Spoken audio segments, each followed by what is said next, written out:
Eu estava dormindo no horário do barulho porque o helicóptero foi em cima do prédio onde eu moro. Teve muita poluição, muita fuligem aqui no centro. Então passei muito mal, respirei muito o pó. Eu fiquei intoxicada, tive que ir para o hospital. Estava em casa, foi no feriado, né?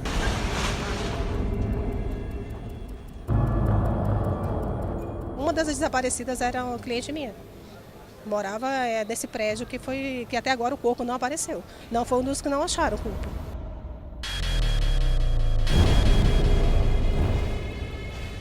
Dá aquele baque mesmo, porque era companheiro da gente, querendo ou não, era de outro movimento, mas estamos tudo no mesmo barco, tudo assim, teto. A gente tem plena convicção que o prédio que nós estamos aqui é um prédio seguro.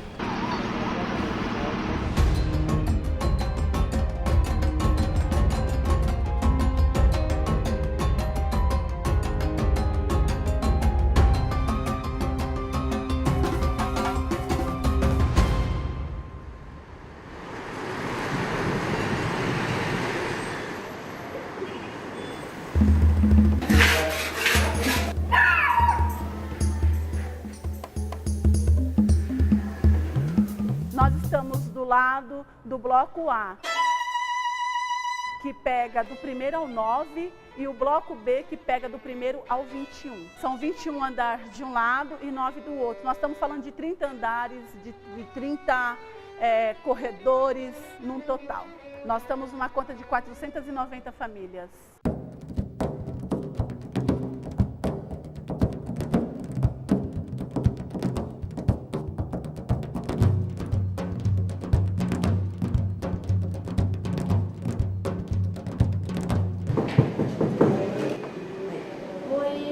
Aqui é o quarto dos meninos. Eu acho assim, conforto para um lugar tão simples, né? Aqui é separado o quarto deles que tem a beliche, o guarda-roupa. Aqui é a cozinha, que a gente separou só por causa da mesa. E a gente senta aqui para conversar.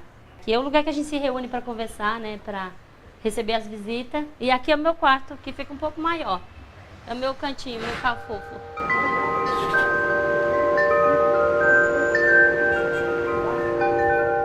Quantos metros tem seu apartamento? 32. Era uma fábrica de tecido. Fábrica de internacional.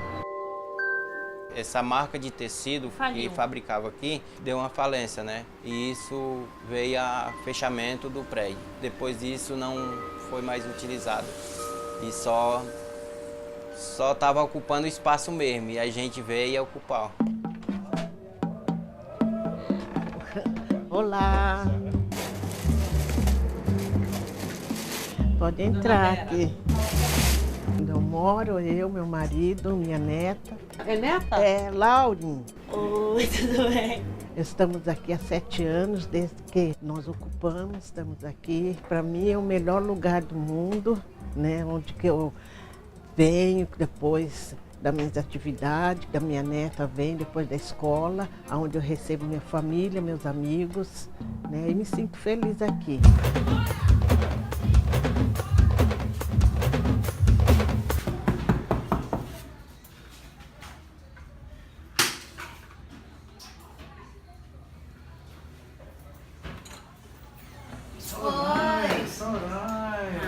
Para de ser Caxias, tá? Vai, pode parar. Entra aí. Oi. Tudo bem? Tudo bem? Aqui é meu quarto. Aqui são os meus bens preciosos, né? Meus livros, que é tudo que eu tenho. É tudo que o ser humano pode guardar, as informações na mente, né? O resto se perde, né? O que a gente guarda na mente, a gente leva, acho que é para várias gerações. Eu moro aqui na Prestes Maia vai fazer 8 anos. Saí de um aluguel, né, que eu não estava podendo pagar, né? Cheguei aqui, aluguei uma casinha que foi muito difícil. A gente pagava por cabeça, água e luz. Aí chegou um tempo que eu fiquei desempregada, estava vivendo só de bico. Quando eu cheguei um dia, as minhas coisas já estavam na rua. Aí o rapaz falou para mim: ó, senhora, eu já esperei demais o aluguel, a partir de hoje não dá mais para esperar. Aí nisso eu já estava fazendo parte de umas reuniões de base para entrar no movimento. Aí assim que eu trouxe o problema, o movimento me acolheu, me deu um espaço e de lá as coisas ficou bem mais tranquilas.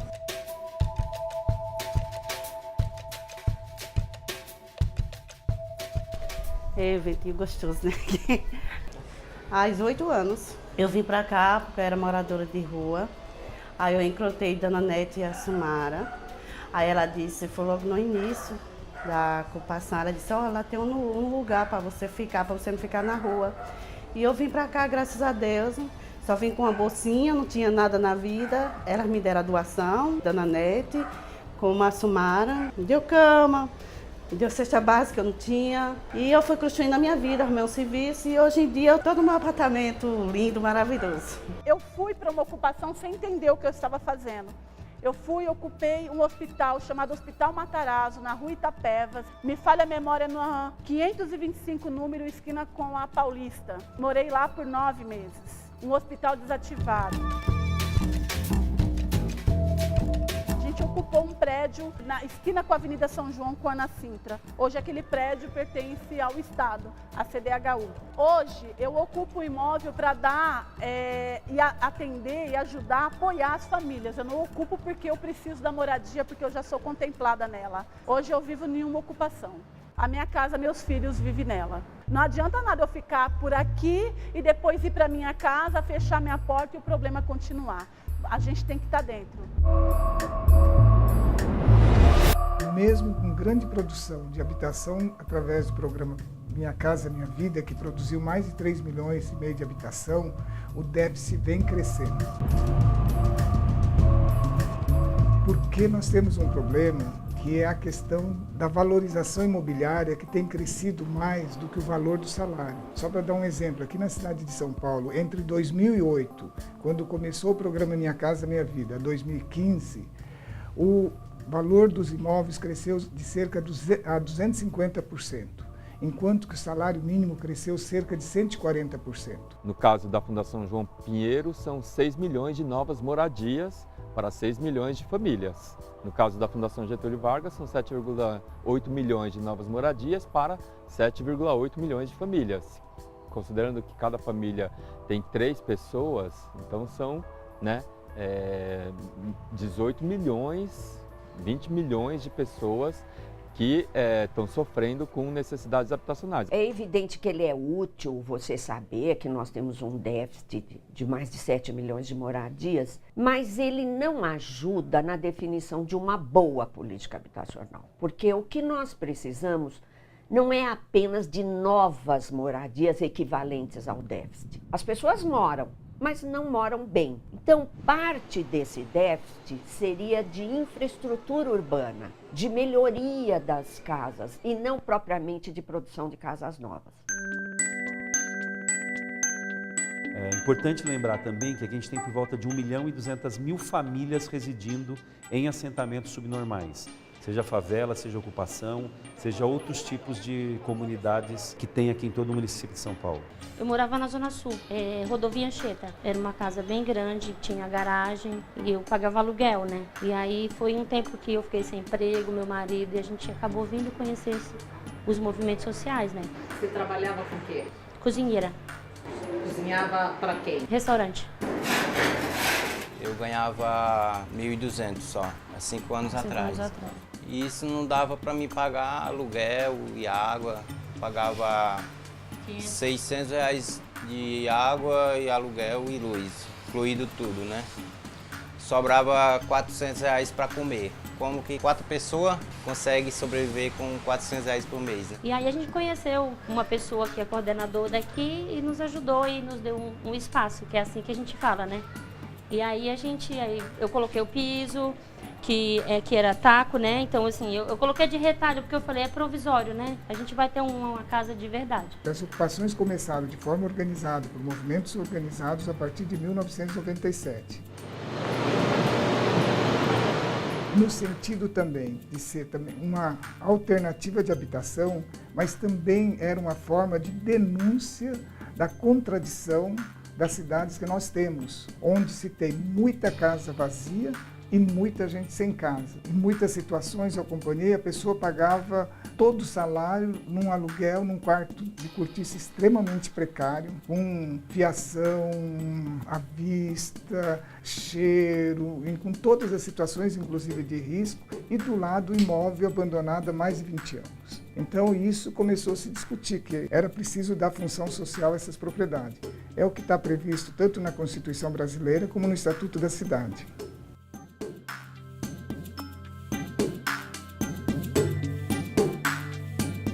Aqui foi meu marido que fez, ele que dividiu, porque era um espaço só, né?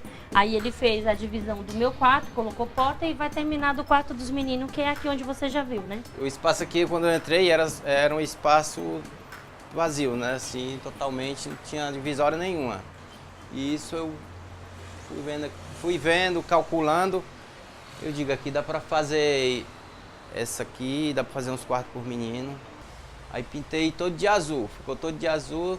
Depois que eu pintei lá na cozinha, coloquei um branco para dar mais uma visão, né? A ideia da janela vermelha foi ele também.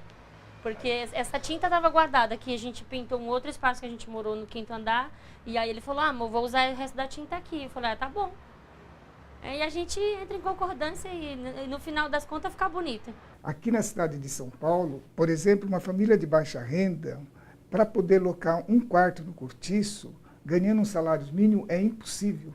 Porque um quarto de cortiço de 10 metros quadrados está custando R$900 mensais um aluguel. O mercado imobiliário no Brasil, ele trabalha, é quase que a gente pode dizer que é um mercado de luxo. Ele não atende nem a classe média. Se você pensar que classe média é um bancário, um professor, por exemplo, de rede pública, né? Isso é classe média no Brasil. Né? Não tem como, no mercado, adquirir uma moradia. Os meus filhos aqui acham um pouco difícil, diferente, né? Mas depois eles acostumaram. São 2 meninos, porque a gente tem que dividir o banheiro e eles não gostavam disso, né? É diferente de você ter um banheiro só pra você e sua família. Banheiro é o que dá mais confusão, né? Porque, querendo ou não, tem umas pessoas que botam estimulado aí 10 minutos pra gente tomar banho. Mas tem umas pessoas que vai demorar mais um pouco, acha que não tem ninguém na fila, quando sai tem uma fila imensa. Os meninos acordam cedo para ir pra escola, então se ele não vier cedo pro chuveiro, ele acaba perdendo a hora. Porque são várias famílias, né? São 13 famílias nesse andar. Acostumado a morar numa casa com 3 cômodos, grande, né? Pra vir pra um lugar de uma hora pra outra, vir pequenininho, ficar num lugar assim, todo aberto, porque antes não tinha divisória nem nada. E também não é confortável, né? É fora da sua casa, é bem um pouco distante. Isso pra mim nunca incomodou, no caso que eu já morei em outros lugares que não era ocupação, mas que eram, dizemos assim, uns cômodos e o banheiro também era fora. Pra mim, não faz tanto faz também. A população mais pobre, ela acaba ocupando por uma questão de renda, porque a ocupação não é uma alternativa que as pessoas buscam. Elas só vão para a ocupação na falta de alternativa. Eu sou contra a ocupação porque isso tem dono, entendeu? Não é que a gente vai lá, se reúne e fala, a gente não tem onde morar e vamos pegar aquele canto pra gente, aquilo ali passa a ser da gente até conseguir alguma coisa melhor. Isso tem dono, entendeu? O cara fomenta uma galera, essa primeira galera entra, invade. É claro que tem umas articulações, tem a galera que articula o movimento de moradia e fala, vamos ocupar, porque só assim a gente realmente, com uma intervenção, a gente pode conseguir algo, mas eu acho que a pessoa que realmente aceita, porque ela fala, bom, eu tenho o direito de fazer isso, eu tenho essa possibilidade, eu não tenho onde ficar e eu vou. Invasores é o movimento, né? O resto são os coitados. Eu sinto preconceito lá fora por ser ocupante.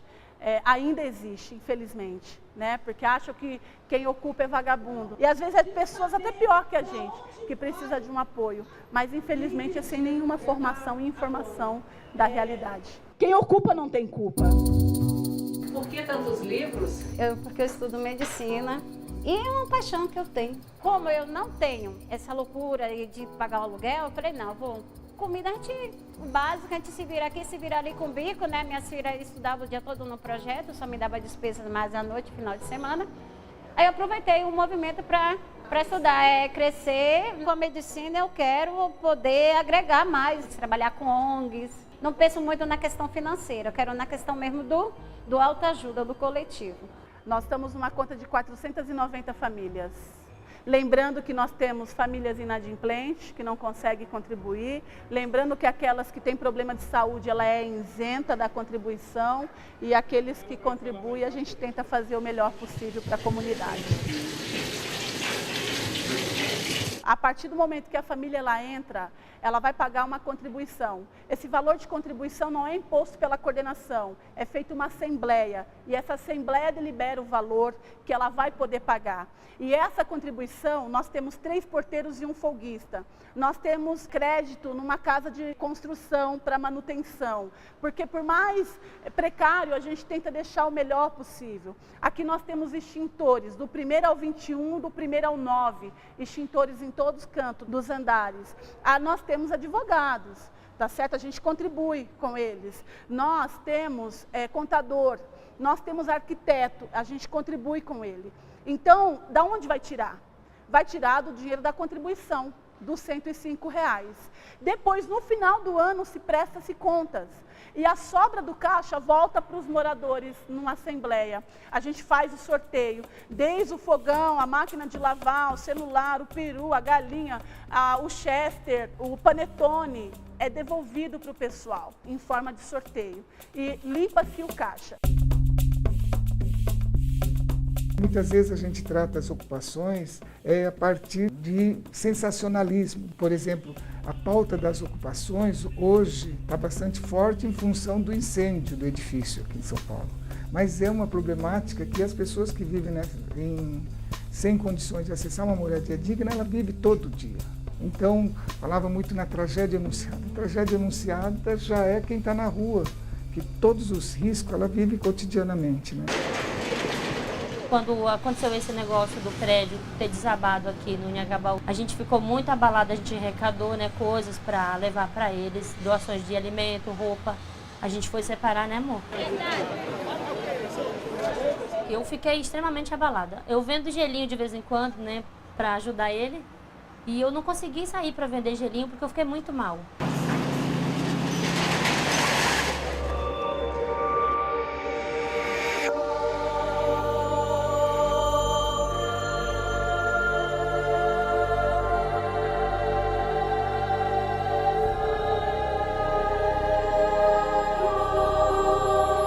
Aqui foi um prédio feito para tecelagem, então tinha muita máquina pesada aqui. E esses pilares que vocês estão vendo aí, é do térreo até o último andar. Tem algumas famílias que ficam receosas, né? Que, aconteceu lá, pode acontecer aqui também, mas não acontece, porque é um prédio muito seguro, esse prédio que nós estamos. Quando eu descobri que o prédio era público, eu falei, nossa, gente, tem uma articulação por trás, né? Porque você invadiu um prédio que é público. Então eu acho que a pessoa, literalmente, que se propõe aí, é porque ela realmente não tem outra opção. Não existe um estudo previsto, é preciso, mas é uma estimativa que deve haver cerca de 70 prédios ocupados.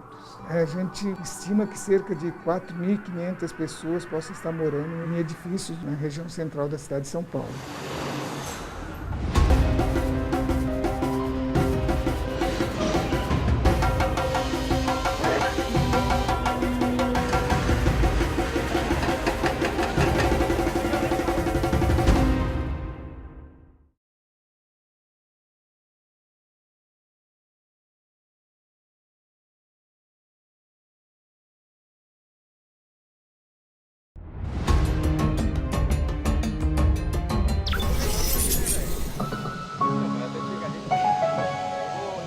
Eu fui o último que saí do prédio já desabando, eu fui o último. Cadê os que não estão aqui?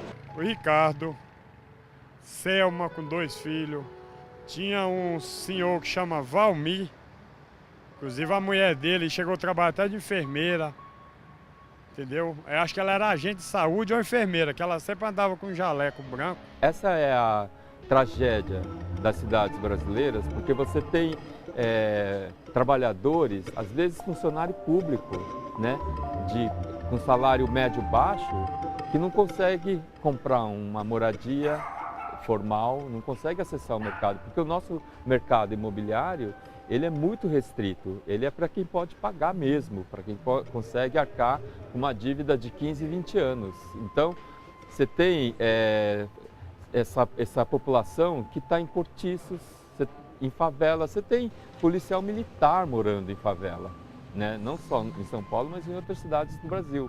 A gente vê isso todos os dias. O que me abalou muito é que tinha 2 meninos subindo. Eu tentei agarrar um e não consegui. Um de 8, um de 10 anos. subindo de volta pro prédio. Diz que a mãe dele estava tirando roupa. Eu agarrei um pela camisa e fui arrastando. E esse menino esperneou, disse que não ia sair sem a mãe dele. Esse, infelizmente, eu não consegui. Caiu o prédio, mano. O prédio desabou. Tem 4 haitianos lá que eu sempre cumprimentava eles, entendeu? Só que o nome deles é meio diferente, assim. Mas a gente conhecia muitas de vista. Todos os 4 desapareceram. Nesse tipo de ocupação é comum que tenha, por exemplo, imigrantes em situação irregular e que tem medo de se apresentar para o município porque eles podem ser deportados, por exemplo, em tese.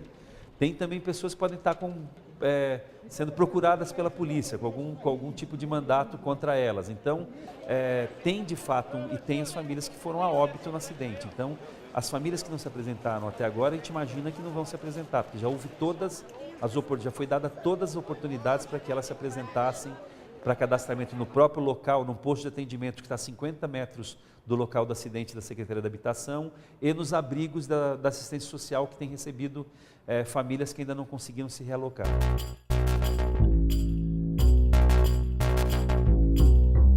O fogo começou no 5º andar, mas aí ele foi descendo e subindo pelas paredes. Aí quando chegou no 2º andar, estava ventando muito, aí entrou aquele fogo para dentro e foi lambendo aquelas paredes de madeira, com colchão, com tudo. Ele ficou pegando fogo mais de 1 hora, aí até que ele implodiu. Não foi tão rápido que eles falaram que era lixo demais. Isso é mentira, isso é para queimar o pessoal, entendeu? Todos os moradores lá eram obrigados a botar o lixo para fora. Se não botasse o lixo para fora, o coordenador vinha, batia na porta, a pessoa era avisada 3 vezes. Se ele não cumprisse com as regras do prédio, ele perdia a moradia, entendeu? Realmente é muito, muito difícil morar num lugar desse. Graças a Deus eu tenho condição de pagar um local que possa viver. Nunca entrei na ocupação. Nem tenho curiosidade de entrar, porque é um ambiente muito hostil. Mora negro, branco, paulista, nordestino, gaúcho, mineiro, haitiano, africano, boliviano, peruano, colombiano, tudo junto e não dava briga. Cada um ia pelejando do jeito que podia, sabe? Botava uma plantinha na porta, mas no final que você fazia uma leitura, era horrível o lugar, entendeu? Como sou arquiteto, mesmo sendo paisagista, a gente tem bastante noção da questão urbana da cidade, acompanhando e saber das ocupações. Você já chegou a entrar em alguma ocupação? Não, nunca entrei numa ocupação. Você percebe pela estrutura, né? Tava o prédio todo pichado, como ele era de vidro, muito vidro quebrado. Você fala, tem alguma coisa ali, entendeu? Eu não sabia que tinha um nível tão grande de pessoas lá dentro. Nós chamava lá de prédio de vidro, mas eles chamavam de prédio da Polícia Federal. O arquiteto que fez aquele prédio ali, ele era muito inteligente.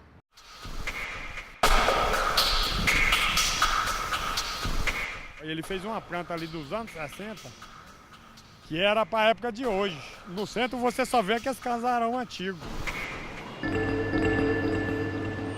Casarão antigo e prédio antigo de janelona de madeira. Não, ele não. Aquele prédio era todo moderno. As vidraças eram todas no alumínio. Mas você percebia que tinha moradores lá sim. E às vezes você almoça aqui na galeria, você vê que tem a galera que consegue os apartamentozinhos lá dentro, entendeu? E falar que não paga é mentira, que todos pagam. Dentro do que você ganha, você tem que ajudar pelo menos com R$50 para algum carinha aí, não sei se é partidário ou não, para ele botar o dinheiro dele no bolso, que ele não vai morar lá com aquela galera. Ele só pega a parte dele do acordo. Chamava de contribuição. Uns falavam que pagavam 400, outros pagavam 150, mas na verdade eu vou explicar isso. A taxa mesmo era R$210, era 200 da contribuição e os R$10 era da mulher que limpava os andares e a escada. A pessoa que falou que pagava R$500, 400, é aquelas pessoas que queria, no caso, 2 ou 3 quartos. Aí ele queria fazer uma moradia maior do que a dos outros. Os moradores concordavam em pagar aquilo. Eu concordava, porque eu não podia alugar um lugar de R$800. A minha renda era 1.600 e eu pagava estudo para 2 irmãos mais novos. O juiz da cidade sabia, a polícia sabia, entendeu? Quando vai ter uma retagação de posse, tem comandante de polícia, tem polícia, tem juiz, tem promotor. Todos eles sabem desse papo aí de contribuição.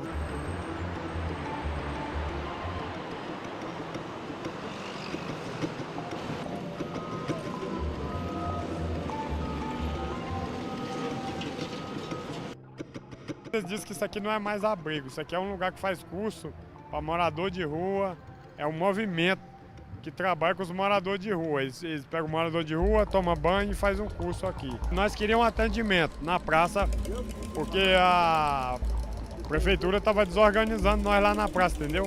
Estava dando colchão para uns, para outros não, barraca para uns, para outros não. Em torno de 500 pessoas, eles deu 20 barracas. Aí aqueles outros que não pegou ficou achando ruim. Aí eu pensei, isso vai gerar briga aqui, é o modo de desunir. Das 171 famílias, 153 já estão recebendo auxílio aluguel, já estão recebendo uma ajuda do município de São Paulo para se realocar em outro local aqui na região central. Que a gente paga R$ 1.200 no primeiro mês e mais R$ 400 por mês ao longo de 12 meses. Só tem um nome meu que está nessa lista de morador, mas na verdade eu não consegui nem um Bolsa Aluguel. Ele está nesse caráter provisório porque a gente ainda não decidiu qual a destinação, mas provavelmente elas serão atendidas depois no empreendimento definitivo. A gente fez uma colheita de praticamente 500 cachorro-quente. Chegou lá para entregar, os caras não queriam. Tipo, os caras falaram, não, a gente não precisa de comida, entendeu? A gente quer moradia. Então, tipo, ficou fazendo desfeita. O que a gente fez? Então, não vamos sobrar com esses 500 cachorro-quente. Então começou a direcionar, estava trocando o turno dos bombeiros, começou a direcionar para a galera que estava trabalhando mesmo na demolição, tentando achar o que tivesse lá dentro. E eles acabaram ficando muito gratos pela ação social. Nem conseguindo ajudar, a gente está conseguindo porque com esse problema juntou aí a galera da Cracolândia, que se envolveu também com os caras que tinham tomado o prédio. Então ali na frente da igreja está uma baderna, você para lá para ajudar. Às vezes acaba até sendo roubado. E na verdade ninguém queria albergue, entendeu? Porque nossos filhos, como vai morar em albergue, né? Assim, estudar. Meu filho uma vez morou, nós passamos no albergue, ele foi para a escola. Aí falaram lá na escola que ele morava em albergue, ele não quis voltar lá mais. Eu só tenho a 8ª série, ele já estava iniciando o 2º grau. Assim, a renda da família era pouca, mas nós investia mais nisso, sabe? A área de mais em curso, educação. E o que eu pude verificar? Que as crianças que moravam precariamente, nos cortiços mais precários, elas tinham 3 vezes chance maior de ser reprovada. O que significa isso? Todas as crianças reprovadas moravam no quarto que não tinha janela. Uma cama de casal para dormir 2 pessoas. Mas a família tinha 2 crianças, que ou dormia todo junto precariamente, ou então à noite puxava uma espuma e as crianças dormiam no chão. E quando essas crianças chegavam na escola, por que ela não tinha feito lição? Só que a escola não conhecia que ela não tinha nem mesa, nem lugar para fazer lição. Então é toda uma lógica que muitas delas evadissem da escola.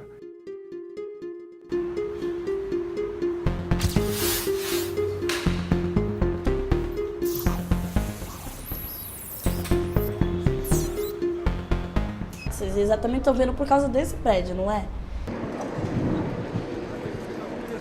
É que desabou.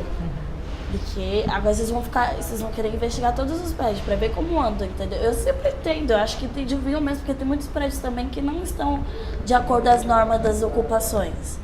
Aí acontece esse fato e todo mundo fica preocupado. Minha avó mesmo esses dias estava meio que magoada, porque vai que entrega o prédio, ela não tem onde morar. Aqui é onde eu faço meus trabalhos, eu sou artista plástica, né? Ninguém sobe 6 andar ou 21 andar, que é o prédio, porque gosta, né? É uma necessidade da gente estar aqui. Essa ocupação da Prestes Maia é bastante simbólico. É um imóvel onde o proprietário comprou no leilão, durante 20 anos nunca pagou imposto, e mesmo assim, via a justiça, ele conseguiu elevar o preço e ganhar muito mais. Em qualquer cidade brasileira, faz um levantamento do que tem de terra ociosa e edifícios ociosos e aplica aquilo que o Estatuto da Cidade manda. Você aplica restrição à propriedade vazia. Vai incidir sobre a propriedade dele o IPTU progressivo. Não tem. Então ele vai pagar muito mais IPTU. Mas isso precisa ser com uma alíquota que ele sinta no bolso. Porque se a propriedade valorizar mais do que ele paga de IPTU, ele não vai, mesmo assim, utilizar. Dá utilidade social. Não é? Então, você dá um tempo e põe IPTU progressivo. Se ele não usar, aí a terra pode ser desapropriada com títulos da dívida pública. Tudo isso está em lei desde 2000. A última vez que a gente fez manifestação do Prestes Maia foi, a gente acampou na frente da prefeitura.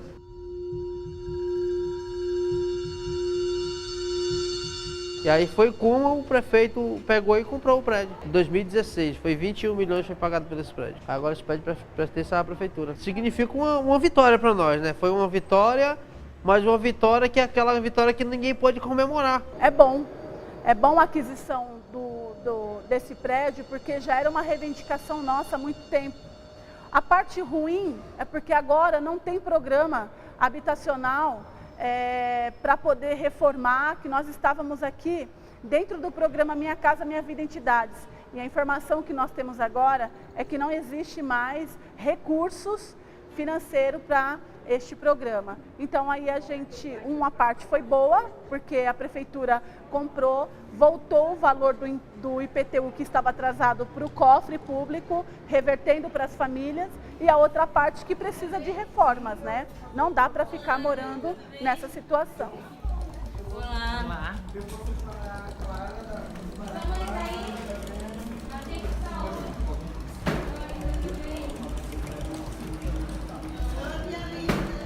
Numa cidade do tamanho de São Paulo, com 12 milhões de habitantes, nós temos uma série de edifícios que têm deficiência de equipamentos de corpo de bombeiro, por exemplo, de prevenção a incêndio.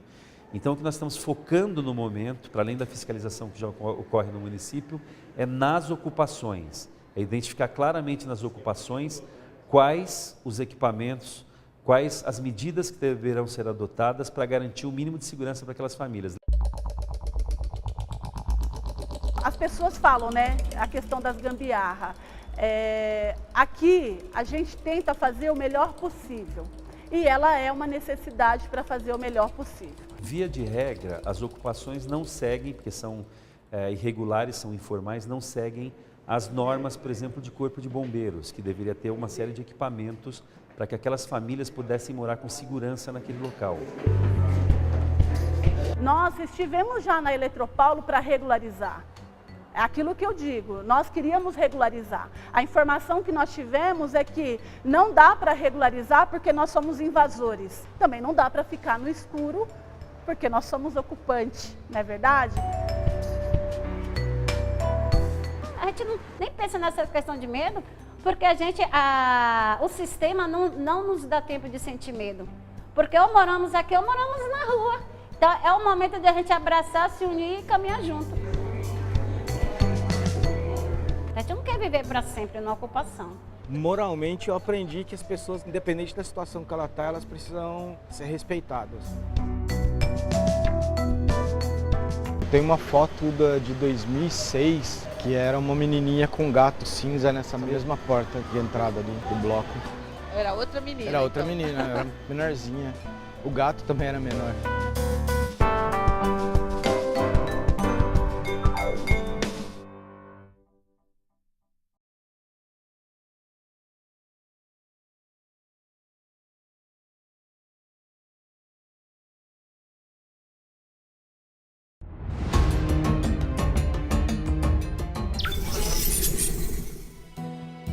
Em 2001, eu dividia o aluguel com alguns amigos e cada um foi saindo para o seu canto. E eu não tinha nem interesse em voltar para casa da minha família e nem interesse em ir para a Europa, por exemplo. Na sequência, aconteceu uma ocupação de um prédio que hoje é um prédio da CDHU que fica na rua São João, na São João com a rua Ana Sintra.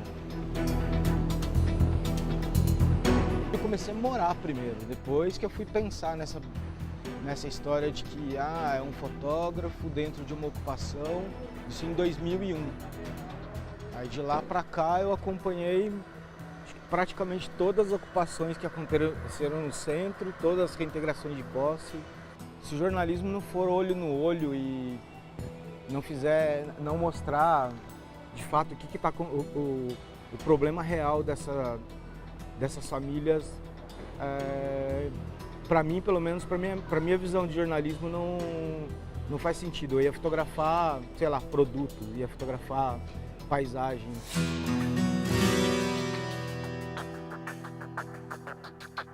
Nós viemos do Prainha, aqui Mananciais, da área de Mananciais do Prainha. Lá é uma ocupação de 20 anos, se eu não me engano, de 20 anos. Eles achavam que a gente estava morando em área de risco e que ia desobrigar, desapropriar todos os moradores dali para uma residência fixa. É proibido, onde passa uma represa, né, a área de Mananciais, tem uma represa muito fedida, por sinal, tem barro, então era um meio perigoso para eles e tiraram e colocaram aqui. Nós temos mais de 1 milhão de pessoas ocupando a área de proteção dos mananciais na metrópole de São Paulo, que é a área que produz a nossa água. Ela precisa ser protegida, porque ela está protegendo a água que uma das maiores metrópoles do mundo bebe. É uma questão de segurança. No entanto, é a área que está sendo ocupada irregularmente por uma população que não tem alternativa. É muito importante. A gente veio de lá, vai fazer 1 ano. Eu preferia lá. Lá a gente tinha nosso espaço, a gente recebia as pessoas que a gente queria na nossa residência. Na verdade, aqui a gente está se sentindo um prisioneiro. Por que um prisioneiro? Tem que obedecer às normas, às regras. A gente entende que a gente veio de uma área de mananciais e não tem costume de morar em comunidade, assim, apartamento, todo mundo junto. Porque, pessoal, muita gente não entende que o apartamento tem regra, tem regimentos e tem que ser cumpridos. A secretaria falou que a gente ia ter todo o apoio técnico e moral da prefeitura. Tinha a subprefeitura lá de São João, falou que a gente poderia estar indo lá nos plantão social, mas aí também a gente vai lá, a porta é fechada. A gente se sente aqui que a gente foi jogado aqui dentro. Eles jogaram a gente aqui dentro, passa de vez em quando, oi, e vão embora. A Prefeitura de São Paulo tem feito trabalho de pós-ocupação nos novos empreendimentos. Inclusive a gente assinou agora recentemente um acordo com o Banco do Brasil, que vai gastar lá, junto com outras secretarias, porque envolveu a Secretaria de Trabalho, Empreendedorismo, Saúde, Educação, no sentido de criar vários pilotos lá de modelos de trabalho de pós-ocupação. Existe uma porcentagem do recurso que é para uma assistência social, quer dizer, é para as pessoas que estão saindo de uma condição e vão para um condomínio, que você tem uma vida coletiva e você tem que ter compartilhamento de decisões, compartilhamento de administração do espaço, você tem que ter um período de educação mesmo da vida em condomínio. Então, isso tem que estar previsto no orçamento do conjunto habitacional. As pessoas precisam ser preparadas para isso. Eu tenho certeza absoluta, esse empreendimento eu visitei recentemente. Tenho certeza absoluta. Tem casos sim que tem problema. Esse que você está falando não tem problema. Você desculpe, não tem. Se quiser, você pega a equipe lá, pode ir lá filmar o empreendimento. Pode ir lá filmar. Os conjuntos habitacionais, eles não se inserem dentro da cidade, né? É como se eu vou fazer um depósito de pessoas isolado. Na verdade, é uma outra forma de segregação. Não é? A gente não aprendeu a que produção de moradia tem que ser regular e ela tem que ser inserida dentro da cidade. Agora sim.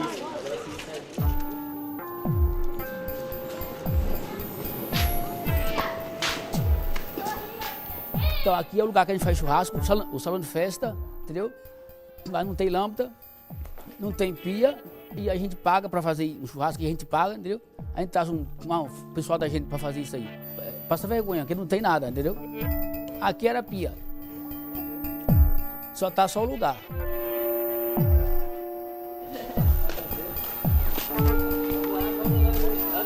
Aqui, ó, é outro probleminha. Quando as caixas enchem de esgoto, essa água aqui fica transbordando sequentemente como se fosse um rio. Dá pra você ver que aqui é tipo um riacho, tá vendo? Esse mato aqui mais verde, ó, é onde a água fica transbordando, um podridão aqui. A gente tem um mapa, aconteceu, tem um mapa lá como tem todo empreendimento. Ah, a janela não fecha, a porta está com problema, a torneira está com vazamento, e a gente tem um controle disso, o que entra de reclamação e o que é feito e atendido pela construtora. Aqui é um lugar muito bom para morar, sim, mas infelizmente as condições que eles dão para a gente morar é uma condição absurda, porque só exige a gente pagar as coisas, mas na hora de resolver as coisas eles não resolvem. Esse empreendimento especialmente foi feito por uma construtora que faz as unidades habitacionais em estrutura de forma metálica e de concreto. Então, assim, é um sistema construtivo que tem muito pouco problema e todo todo empreendimento nosso aqui, em parceria com a Caixa Econômica Federal, tem o sistema de pós-ocupação. Tem visitas de assistentes sociais semanais. Você pode ir lá, eu te falo o dia, eu falo, se é quarta-feira, você pode ir toda quarta-feira lá na porta, tem uma equipe fazendo com síndicos, reuniões com síndicos, discutindo problemas, analisando, levando para a construtora e corrigindo. A prefeitura chega aqui e fala assim, ó, fulano não pode vender doce, fulano não pode vender isso, aqui não pode fazer comércio. Só que eu tenho uma moradora aqui que faz hemodiálise. Tem uma moradora que faz hemodiálise que não tem condições de trabalhar fora, ela não tem condições de trabalhar fora. Aí o que faz? Se você vender doce, você vai levar uma multa. Você não pode colocar o fogão no corredor do edifício, fora do seu apartamento, por exemplo. A questão da higiene nas áreas comuns, como é que isso é tratado. Isso nasce de um processo educacional.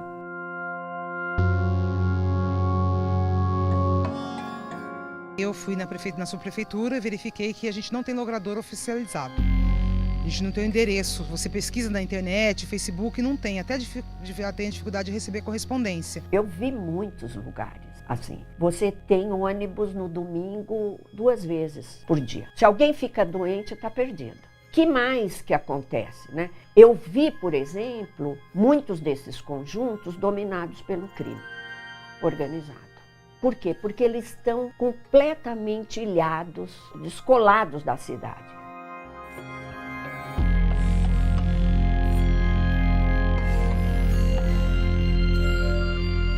Não tem cabeamento.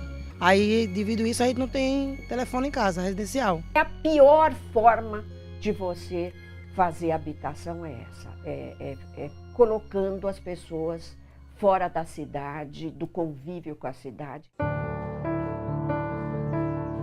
Não era bom viver na irregularidade, mas era melhor do que aqui. Era um lugar simples, mas era um lugar muito bom para sobreviver. Nós tínhamos liberdade, nós tínhamos condição de nossos filhos ficar à vontade, e aqui não tem.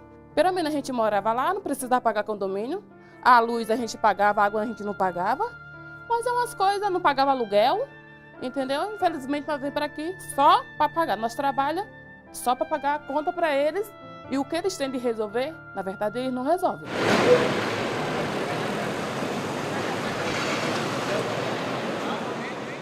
Esse prédio é um prédio do INSS, ele estava abandonado há mais ou menos 20 anos. E depois que a gente ocupou, a gente identificou por que ele tinha sido desativado. Porque, infelizmente, o restaurante tinha, como é que se diz, entupido toda a parte de esgoto do prédio.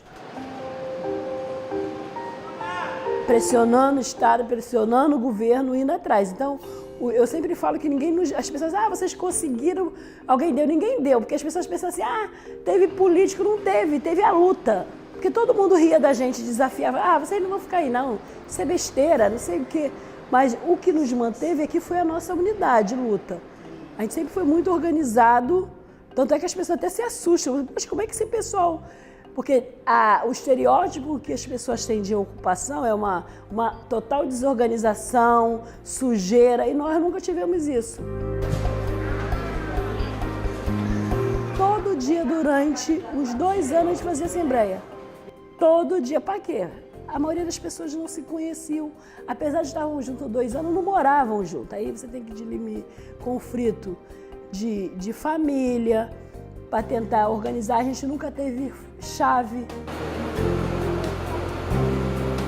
Durante os 6 meses nós ficamos todo mundo nesse salão, dormindo em colchonete. Depois a gente foi limpando o prédio todo, botando ele estruturado, aí fomos dividindo em salas as famílias. Não tinha como você lavar a louça, nada disso. Não tinha água também, a gente fizemos um cano, botamos bica e fizemos tudo direitinho para poder essas famílias poderem lavar, né? E o banheiro só tinha um banheiro para... Por exemplo, se aqui tem 6 famílias, num andar só tinha um banheiro para essas famílias. Aí eu tinha criança pequena também, era muito ruim ficar em 3 andares todo mundo junto. Mas é a realidade, realmente, de ocupação. 1 ano direto, nós ficamos numa cozinha comunitária, todo dia fazendo comida para 113 adultos, 27 crianças. Até 2013, o Estado, a gente brigava, ia acampava na porta da Secretaria de Habitação, ia discutir, ia para Brasília discutir com o Ministério, ocupava o Ministério da Cidade por conta dessa obra aqui e não saía. Então, em 2013, o Estado, finalmente, depois de tanta briga, a gente tem tudo isso registrado, atas de reuniões, filme gravado, foto de acampamento de 5 dias na Secretaria de Habitação, no Ministério da Cidade, no INSS, tudo foi uma luta desse povo que mora aqui hoje. Se não fosse dentro do movimento, eu não teria a capacidade de conseguir um apartamento no centro do Rio de Janeiro, ou talvez nem uma casa dentro da comunidade. Se você não tem um trabalho certo e ficar garantido nele durante muitos anos para você juntar uma grana e conseguir, né, você não consegue. Então tem muita gente que vem do Nordeste para cá, não só do Nordeste, até carioca mesmo, passa a vida toda morando de aluguel porque não consegue ter uma renda. Mudou tudo. A distância para o trabalho, a distância para qualquer evento que tem cultural você ir, curso também, que vários cursos na comunidade não tem esses cursos, assim, para a gente que são uma população de baixa renda, não conseguia ter esse acesso a esses cursos. Tem apartamento que são de 2 quartos, que a gente fala, mas que dá para fazer 3, de quase 60 metros quadrados, 60 metros quadrados. Tem apartamento de 48 metros quadrados e tem apartamento de 35 metros quadrados, que é para uma pessoa que era sozinha, solteiro, entendeu? Então tem 3 tipologias de apartamento. As nossas pias são pias de vidro, tudo de pedra, geralmente a bancada, toda forrada, tudo lindo. A cara dele estava muito feia, né? Quando você chegou aqui para ver o prédio, ele estava muito sujo, não tinha pintura, não tinha nada. Aí a gente mudamos, a gente não está só aqui no Rio de Janeiro, a gente também está lá fora, na Itália, na França. Eu já veio várias pessoas aqui conhecer o prédio, a ocupação.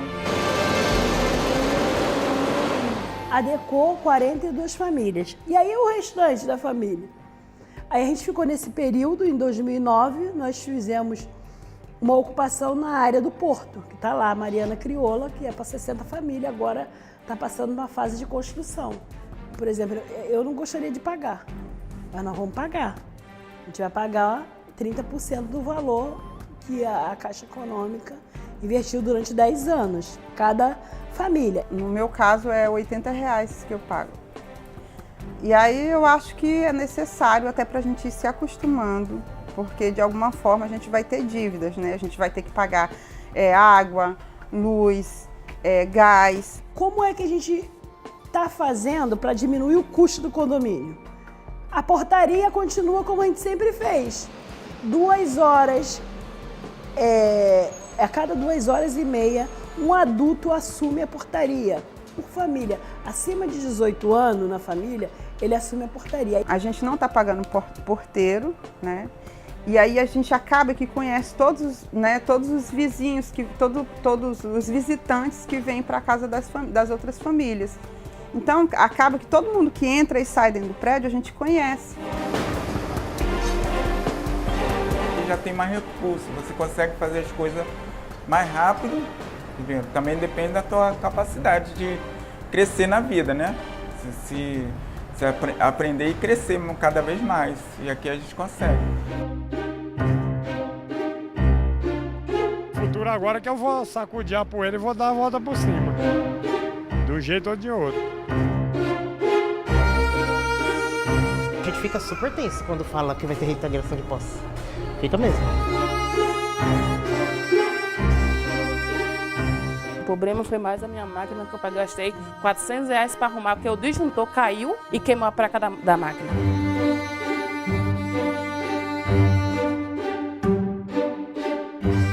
Gastei R$400 para arrumar a máquina. E como agora tá a mesma coisa, ele trocou o disjuntor, mas tá o mesmo problema, caindo.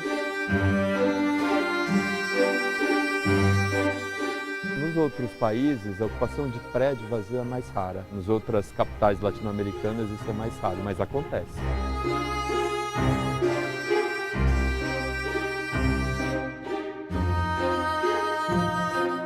Com 105 eu pago o aluguel? Não pago, porque eu pagar 105, eu pagasse um aluguel, eu não tinha morado na rua.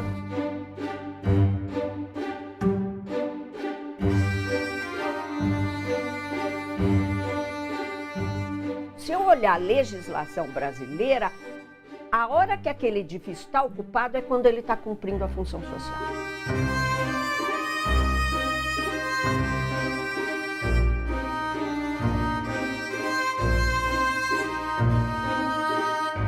É meu lar preferido, porque antes eu não tinha um lar, e hoje eu tenho um lar.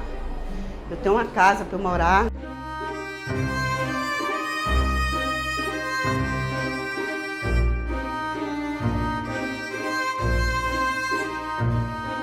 A gente não está aqui porque a gente deseja estar nesse lugar, a gente está aqui por falta de opção. E às vezes eu costumo falar assim, que eu e ele a gente não teve a oportunidade de estudar, que nem os nossos filhos têm hoje.